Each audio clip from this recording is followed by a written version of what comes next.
So for Tish, he might just be starting to suffer a little bit in that last attack. It'll be a one attack go, I think, basically from Tish, if he can do it.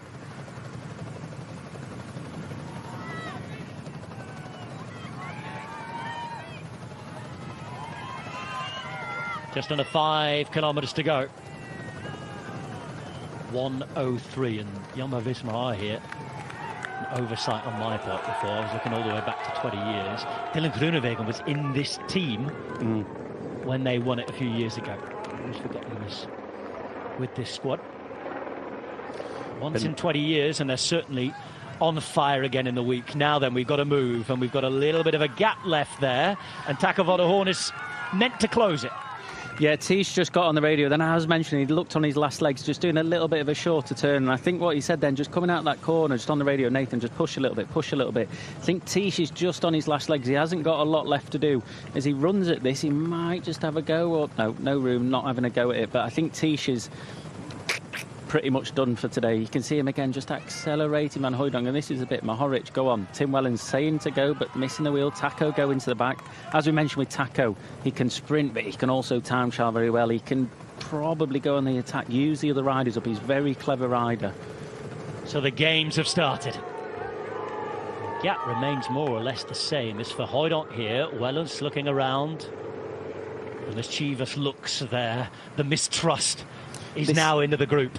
The issue what Van Hooijdonk's doing here is Tish is feeling this bad. Tish is the one that's sort of saying, you do this now, you do that. They need to do role reversal, because all that Van Hooijdonk's doing here is tiring himself out, and Tish is the one that's suffering. So Tish needs to be the one on the front trying to push on and giving Van Hooijdonk that sort of free role to just follow, almost exactly role reversal what they're doing, because to me Tish looks to be the one that's suffering the most, not Van Hooijdonk. It's slowed right down here with 3.8 Ks to go. They've got enough to play with for the moment. The message will be going back as we get the move from Benoot. Benoot bangs his way to the front, and it's down now to Mohoric to try and control. Wasn't really a big dart out the group, was it? That relatively easy, you'd say, for Mohoric to close that gap. Tish needs a climb. He needs something hard. He needs something hard before it to be able to really stretch his legs out a little bit. This is dangerous, though, because Mohoric looks around. He gets 1.5 meters, and now it's for Hooijdonk who has to close. And we all know how dangerous Mohoric is when he gets a gap. For Hooijdonk reacts at just the right time. He was drifting, ghosting away there. He's drifting, ghosting. Just keep an eye on Taco. He's had to respond to attacks, but everyone else has been doing the following so far. He's putting himself on the back. He's got Tish behind him. Tish, for sure, I was going to say, should have gone again, then use that speed. It's easy for us to say doing that, but Taco, just watch him, just drift himself to the back again, making sure he's got eyes on everyone. And if he does go, he'll use that speed to be able to go. He'll use them by surprise.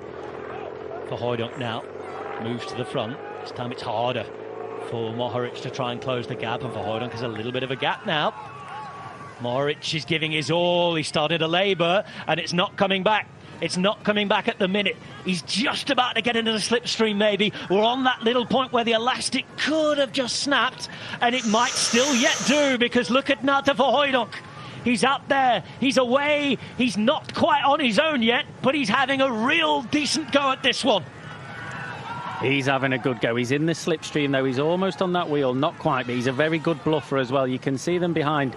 If they were full gas, Taco would have his head right down. He's looking around. He's looking. You can see he's not full gas, but for me, Taco is just waiting. He's letting these punches go and go and go, and he'll just pick his moment when he can. Van Hooijdonk needs to get off the front. Let Tish do a little bit of this work. You can see Tish out the saddle. Tish needs to go. This is the crosswind section now, and look at Van Hooijdonk. He's just putting everyone in the gutter. No one's getting a sit off of it. 2 kilometres to go. Only one turn left, Adam. That wind blows right across this road until the final few hundred metres. It's for Hooijdonk, Mohoric, Wellens, Benoot, Van der Hoorn in that order. Tish needs to go. Tish needs to take that pressure off Van Hooijdonk being on the front foot there. Van Hooijdonk's a quicker sprinter. He's got better legs. I think Tish needs to take that pressure off him. Force Wellens, force Mohoric. Wellens, Mohoric. It is Wellens up in a white jersey now. By the way, it's for Hooijdonk wearing 16 in the yellow jersey. Look, this isn't good. You can see Mohoric bottom me looking around. Now then, Benoit's going to go. Benoit makes his move. Can Wellens go with him? That's the question. What are the others going to do behind? They wait, they watch. You could just see Verheugen was trying to get in the way there. Taco van der Hoorn moving up, doing up those shoes and getting ready. We're coming up to the Flamme Rouge now. Just 1 kilometre to go. And Matej Mohoric watches and waits at the back. Thinks about it. The dart doesn't come. And there's 1,000 metres now to the line. Just when they get up to this arch.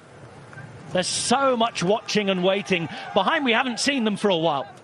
They must be getting closer. At the minute, not close enough. That's and early. now it's Verheugen. Again, a big move.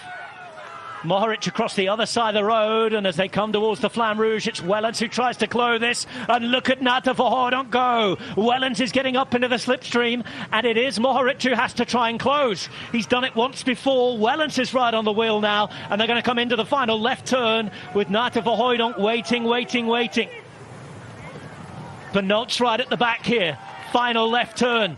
There's been lots of fun and games, but nothing that's managed to stick. Tailwind here. And if you got the right time, it could be. Benoit is going to try and take his chance. Ghosts up the right and goes. And there is Tiesj Benoit with a gap. He has to try and hold it to the finish now. It's a tailwind here as Wellens sets off in support. Oh, and look at this. Tiesj Benoit might have just got it. Benoit's away. Benoit's riding. And is this going to be finally the day that he wins a race at home? Tiesj Benoit, who burst onto the scene a few years ago at the Ronde van Vlaanderen. We always knew he'd have to win alone. He picked his moment. He made the move. And in KUURNE, BRUXELLES, Tiesj Benoit looks like he's about to hold on. They sprint behind, but he knows it's his day. 2 out of 2. Jumbo-Visma dominant. And you will not get a more popular winner than Tiesj Benoit.